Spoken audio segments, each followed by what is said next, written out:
Cindy Léonie, qui est ici, voilà, après avoir été secrétaire générale de la DILCRA, vous êtes devenue sous-préfète, directrice de cabinet de la préfète de la Charente. Et au cours de votre carrière, vous avez été également conseillère au Conseil économique, social et environnemental, membre de la section des affaires européennes et internationales et membre de la délégation Outre-mer. En août 2022, vous avez été en charge du pilotage de la préparation de la cérémonie d'ouverture des JO et Paralympiques auprès du préfet de la région Île-de-France avant de devenir, depuis février 2025, sous-directrice de la préparation, de l'anticipation et de la gestion de crise à la Direction générale de la sécurité civile et de la gestion de crise. Je souligne aussi que vous avez été une ancienne auditrice de la session management stratégique de la crise à l'Institut. Bonjour à toutes et à tous. Donc, je vais revenir également sur quelques éléments de définition du rétexte, mais assez rapidement parce que la bonne nouvelle, c'est que nous avons quand même autour de la table en partage les grandes lignes qui viennent définir ce qu'est le rétexte, même si, évidemment, en fonction de nos filières métiers, on peut avoir des approches et des angles d'attaque, si je puis dire, qui vont être légèrement différentes. Donc, effectivement, comme ça a été dit, le rétex, c'est une démarche d'analyse qui est, pour moi, qui a trois points d'importance. D'abord, c'est une analyse qui est méthodique. Ensuite, c'est une analyse qui est rigoureuse. Et enfin, c'est important, c'est une analyse qui doit être structurée. J'y ajoute, vous venez de dire, c'est une démarche qui doit être aussi de l'ordre de l'humilité. Et effectivement, je vous rejoins, donc je prends le point. Dorénavant, il y aura 4 mots à ma définition. Le rétex doit aussi prendre appui sur une démarche d'humilité, tout simplement pour être en situation apprenante, puisque nous allons voir, c'est bien l'idée d'établir ces retours d'expérience. Donc, le rétex, il se fait à l'issue d'un événement réel ou d'un exercice ou d'une mise en situation. Ça, c'est un point aussi qui est important. Un exercice qui est réalisé sans rétex, c'est finalement un exercice qui rate son objectif, puisque l'exercice en matière de sécurité civile ou de préparation à la gestion de crise, il a vocation à se préparer et donc à tirer des enseignements et donc à progresser à l'issue de sa réalisation. Qui organise le rétex? Eh bien, c'est le gestionnaire de crise, c'est également l'organisateur de grands événements ou de ses partenaires. Et donc, la culture du rétex, aujourd'hui, doit être une culture qui est partagée bien au-delà de l'État, car chaque acteur partie prenante de la gestion de crise doit pouvoir se retrouver en situation de tirer des enseignements de façon à pouvoir se positionner en ayant progressé lorsqu'il se retrouvera lui-même dans le futur en position d'acteur de la gestion de crise. Donc on parle de rétex, je pense que nombre d'entre vous, vous avez déjà entendu d'autres mots, le PIO, partage d'informations opérationnelles, le BREX, bulletin de retour d'expérience, la NIO, la note d'information opérationnelle, ou encore le PEX. Tout ça pour dire qu'on a aussi un vocabulaire qui est foisonnant, qui vient regrouper ce qu'on va mettre dans un grand chapeau qui est le rétex, mais qui va prendre des formes différentes pour pouvoir s'adapter à la fois à la typologie des organisations qui vont mettre en place le rétex, mais aussi à la capacité qu'on a à venir structurer une documentation qui nous permettra de tirer des enseignements après un événement. Donc, je parlerai plus précisément des rétex au sein des préfectures et des zones de défense, même si là aussi les éléments sont assez partagés avec d'autres organisations et d'autres entités. Je vais essayer de ne pas forcément redire ce qui a été dit précédemment, le rétex à chaud, le rétex à froid. Je crois que c'est des notions qui sont aujourd'hui bien connues. Il y a quand même un intérêt important. On dit souvent le rétex à froid, c'est celui qui va venir structurer, c'est celui pendant lequel on va venir chercher à établir vraiment nos voies de progression pour l'avenir. Il ne faut pas sous-estimer l'importance du rétex à chaud. D'abord pour des questions, comment dirais-je, d'animation du collectif. Le rétex à chaud, c'est le dernier temps de réunion de la gestion de crise à chaud. C'est le moment généralement où on va redescendre d'intensité dans la gestion de crise. Donc là, je parle d'un événement réel et en position d'exercice. C'est la plupart du temps ce qui va venir clôturer le temps de l'exercice. Un exercice, quand il est dimensionnant, c'est un exercice qui va être préparé sur de longs mois. Parfois, je pense à des exercices nucléaires pendant une année durant. Et donc, ce moment du rétex à chaud est extrêmement important car on ne peut pas ignorer, vous parliez des biais cognitifs précédemment, mais on ne peut pas ignorer la part d'humain et la situation dans laquelle on se trouve qui doit être prise en compte, c'est-à-dire le ressenti de la personne qui a contribué à la gestion de crise est aussi un élément qu'on doit pouvoir intégrer dans le rétex à chaud. Le rétex à froid, on le conduit donc à l'issue de la crise. Peut-être on a essayé d'observer quelle était la bonne temporalité pour faire un rétex à froid. Côté DGS-CGC, en discutant, y compris avec des opérationnels, on se dit que 2 semaines à 1 mois, c'est la bonne temporalité. Au-dessus d'1 mois, on perd les gens, pour le dire clairement. Parfois, on les perd concrètement, c'est-à-dire sur leur poste. On est dans des turnovers dans l'administration qui font qu'ici ou là, vous avez vite fait d'avoir un acteur d'une gestion de crise ou d'un exercice qui n'est plus dans ses fonctions. Puis surtout, on perd la mémoire du reste. Le quotidien étant ce qu'il est dans les fonctions qu'occupent les uns et les autres, au bout d'1 mois, il est très difficile de revenir mobiliser. Donc, un des conseils qu'on peut peut-être donner, alors là, c'est valable pour les exercices, c'est un peu plus délicat pour des situations réelles, mais dans un exercice, c'est de cranter dès le démarrage de l'exercice la date à laquelle le rétex à froid doit être réalisé et les modalités de sa réalisation. Ça va faire partie quelque part de la feuille de route de l'élaboration de l'exercice. Encore une fois, un exercice sans rétex, c'est un exercice qui est incomplet. Donc 2 semaines, 1 mois nous semble la bonne temporalité. Concernant donc les acteurs en charge de l'élaboration des rétex, donc je ne les ai pas sur la slide, mais vous les connaissez si je reste dans le champ, on va dire ministère de l'Intérieur et ministère des Armées. Donc on va avoir évidemment les services opérationnels, sapeurs-pompiers, GN, PN et DMD qui ont une place importante au niveau des départements. Les opérateurs et services gestionnaires qui relèvent des différents ministères, le SGDSN qu'il ne faut pas oublier s'agissant de l'élaboration des rétex d'événements et d'exercices à l'échelle nationale, les préfectures de département, les EMIS.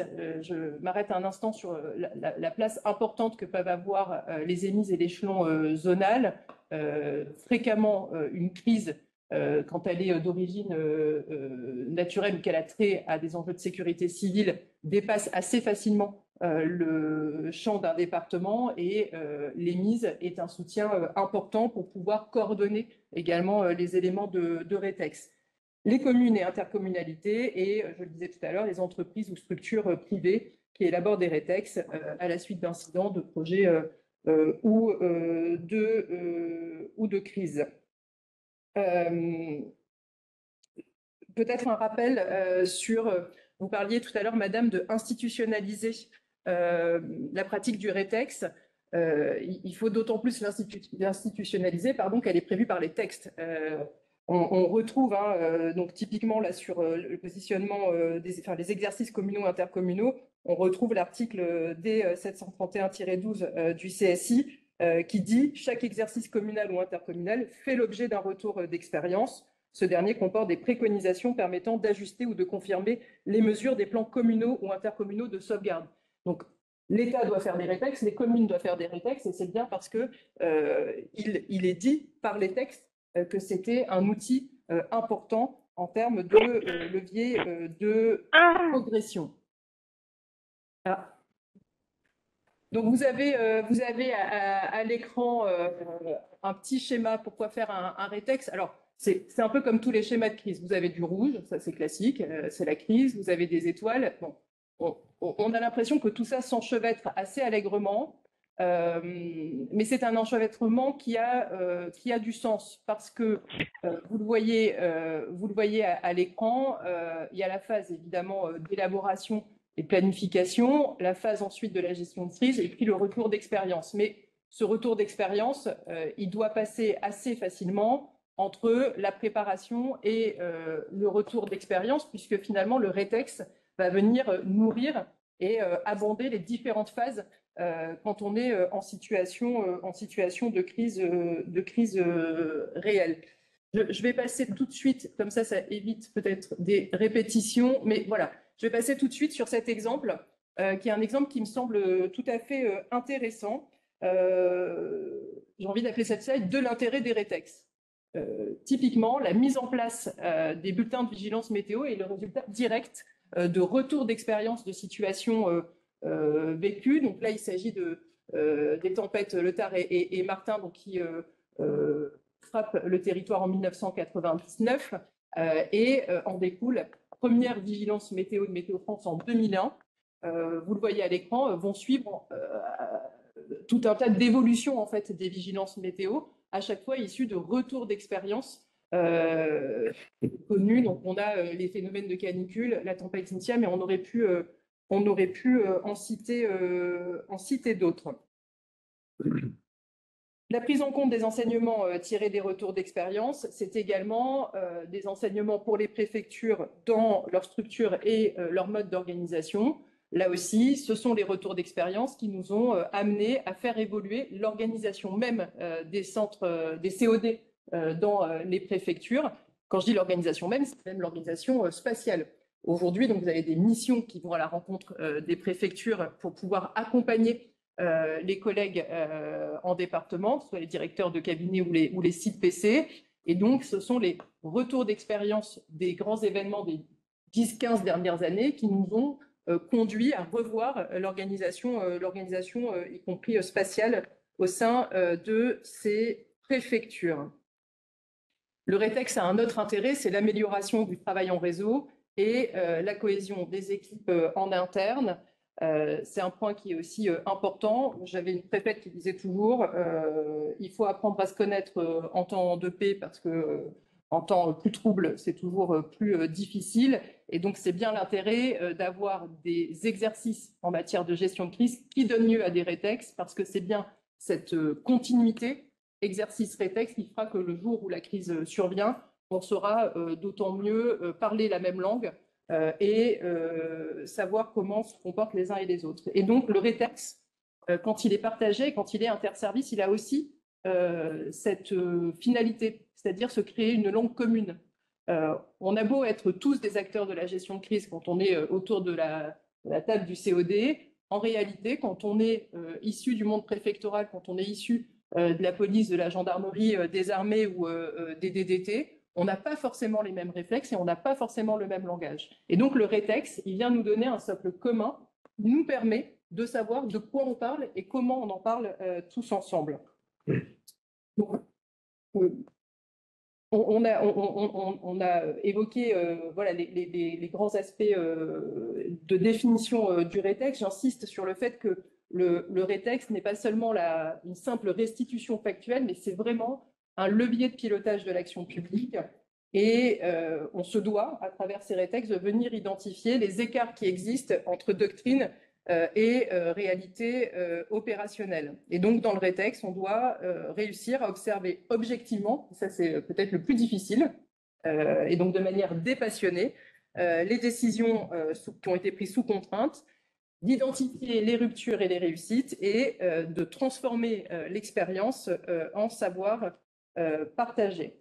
Je le disais, il y a un enjeu qui est fort du rétex pour les autorités préfectorales. Monsieur le directeur de l'IHEMI l'évoquait dans son propos introductif. Le secrétaire général du ministère de l'Intérieur a rappelé, pas plus tard qu'en janvier 2025, dans une circulaire, que le rétex, je le cite, constitue désormais un axe prioritaire de formation et de montée en compétences pour l'ensemble des autorités préfectorales, ce qui vient bien positionner le rétex comme étant un point essentiel du savoir et du savoir-faire de la gestion de crise. Il est même évoqué dans cette circulaire le rétex comme outil de résilience, car il devient en fait une arme pour faire face et pour se relever d'autant mieux et d'autant plus vite à l'issue d'un événement. Alors, on va peut-être pas rester sur la carte météo, mais vous savez, il y a un prisme en ce moment caniculaire qui fait qu'on les regarde beaucoup. En quelques mots, alors vous allez dire, ce que vous voyez à l'écran est évident. Je pense qu'il faut toujours s'en méfier, je pense qu'il faut toujours un peu les rappeler. On a quelques étapes, alors vous verrez, entre nous, on en a un certain nombre, alors ça peut être 3, ça peut être 6, ça peut être 10, mais on a là, on va dire, les incontournables du mode d'emploi opérationnel du rétex. En un, il faut cadrer l'exercice. Je vous rejoins. Si vous dites à chacun, faites-nous un rétex, derrière, vous n'allez pas avoir quelque chose d'utilisable. Ensuite, il faut savoir collecter la donnée. Et la collecte, elle peut être de la source écrite, mais elle peut être aussi des sources numériques et ou orales. Dans les bonnes pratiques qu'on a observées, des contributions écrites à un rétex à froid, couplées d'une réunion de restitution de chacune des parties, ce sont des modalités qui fonctionnent assez bien. Il faut analyser, donc c'est la lecture technique humaine organisationnelle, faire des recommandations, donc un plan d'action hiérarchisé, ciblé. Ensuite, il faut le valider, ce rétex, puisque ça a été dit dans les propos introductifs, il y a quelqu'un qui va endosser la responsabilité de ce rétex. Et ensuite, c'est un point important, il faut diffuser. Donc, on a des outils, Retana, Synap, mais il faut aussi diffuser en interservice, car sinon, on passe là aussi à côté d'un des objectifs qui est d'avoir une vision partagée. Donc, je vais accélérer un peu pour ne pas revenir sur ce qu'on vous a déjà raconté. Peut-être vous dire, je vais revenir là-dessus ensuite, peut-être vous dire que le rétex aujourd'hui, je vous le disais, il est prévu par les textes. Il y a un autre article qui est quand même intéressant, c'est le R741-5 du CSI qui dit que le ministre chargé de la sécurité civile assure la synthèse et la diffusion au niveau national des retours d'expérience réalisés sous l'autorité du représentant de l'État après tout recours au dispositif Orsec, qu'il s'agisse d'un événement réel ou d'un exercice. Et donc là, c'est un peu pour enfoncer le clou. Ça signifie que vous tous qui participez à des exercices qui relèvent de la mobilisation d'une des déclinaisons de l'Orsec, cet exercice ou cette situation réelle doit, et c'est encore une fois prévu par les textes, faire l'objet d'un retour d'expérience. Ça nous dit une chose, c'est qu'on a vocation aussi, nous, en tant qu'administration centrale, à davantage développer d'outils et de mettre à disposition des supports qui permettent aussi de faciliter les choses. Clairement, quand le rétex n'est pas fait, c'est pas parce que ça traîne des pieds ou qu'on n'y voit pas un intérêt. Je pense que quand on entend ce qu'on est en train de se dire depuis le début de la matinée, chacun pourra dire oui, il y a un intérêt à faire un rétex. Maintenant, quand on est au sein des différents services ou dans une préfecture, est-ce qu'on en a toujours l'opportunité en termes de temps et de moyens mobilisables? C'est peut-être un peu moins vrai.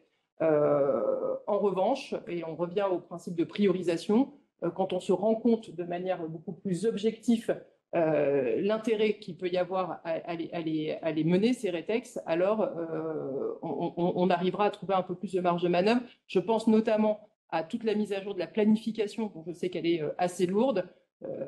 Des déclinaisons Orsec doit faire l'objet d'une révision tous les 5 ans. Réviser une déclinaison Orsec sans prendre appui sur un rétex, c'est quand même un peu dommage. Or, s'il n'y a pas de rétex, combien même il y a eu l'événement, ce sera toujours plus difficile, et je reviens sur la question du turnover des équipes, de pouvoir venir identifier de manière très précise à l'échelon territorial quelles sont les voies d'amélioration de la planification locale. Voilà, pour finir, montrer un petit exemple, alors davantage d'un PEX qui avait été réalisé. Alors, ça rebondit un peu sur le propos liminaire de Pascal Lise. Moi, j'ai volontairement enlevé tout ce qu'il y avait à l'intérieur, d'abord parce que ça donne un biais. Mais vous voyez, typiquement, c'est ce type de documentation qui peut être fait de manière assez simple, assez rapide, diffusable facilement. Alors, on a l'impression que c'est un peu bête et méchant parce que finalement, c'est 6 colonnes avec en bas du vert et du rouge. Il n'empêche que ça marche plutôt bien parce que ça va vite, c'est facile et c'est facilement partagé. Du reste, ça engage les différents acteurs à faire des choix. C'est-à-dire que comme, contrairement à Retex, vous n'avez pas des pages et des pages pour vous exprimer à travers ce document, on vient tirer vraiment l'essentiel du partage d'expériences immédiat. Et donc, ça nous fait au moins un socle minimal qui nous permet ensuite d'appréhender le rétex à froid de manière plus développée.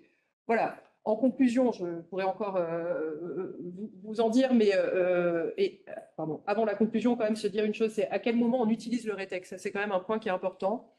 Souvent, en discutant avec des collègues ou avec, que ce soit directeur de cabinet ou dans les sites PC, on me dit, mais en fait, on a des rétex, mais en fait, quand il y a la crise, on n'a pas le temps d'aller voir le rétex, ce qui est absolument vrai. Deux choses. D'abord, quand de nouvelles autorités prennent leurs fonctions ou quand vous avez des nouveaux collègues au sein de la direction des sécurités, CIPC ou autres qui arrivent, plutôt intéressant d'avoir tiré les 2-3 rétextes de crises qui seront par exemple des crises qui se répètent sur le département. Un département qui a été frappé par les inondations, quand on regarde dorénavant, il y a de grandes chances qu'il le soit dans les années à venir.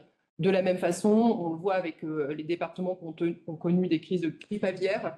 Là aussi, voilà, on a des départements qui sont davantage touchés. Donc, peut-être encourager à avoir des fiches synthèse des réflexes à communiquer aux autorités à leur arrivée et peut-être essayer d'en dire 2 mots dans les dossiers territoriaux d'arrivée. Ceci dit, ça vaut pour les autorités préfectorales, mais ça vaut, j'ai envie de dire, je crois, pour tous les champs. Et là, je pense aux collègues de la police, de la gendarmerie ou du périmètre ATE. C'est toujours intéressant quand on prend ces fonctions de savoir comment, sur le territoire, on gère un certain nombre de typologies de crise. En situation, l'intérêt de mobiliser comment mobiliser un rétex, eh bien, c'est l'intérêt d'avoir, quand c'est possible, et on sait que c'est difficile, des cellules anticipation. Vous avez une grosse crise, normalement vous êtes censé armer une cellule anticipation. Cette cellule anticipation, eh bien, c'est celle qui va avoir le temps et on va dire la bande passante pour venir regarder les rétex et essayer d'en tirer immédiatement des enseignements utiles à la gestion de crise. Voilà, pour finir, je dirais que pour moi, le rétex n'est pas le dernier acte d'une crise, vous l'aurez compris. C'est plutôt le premier levier de la suivante. Il transforme donc la mémoire en axe de progrès, l'expérience en recommandation, et il fait du retour sur le passé, pour tout dire, une avance sur l'avenir.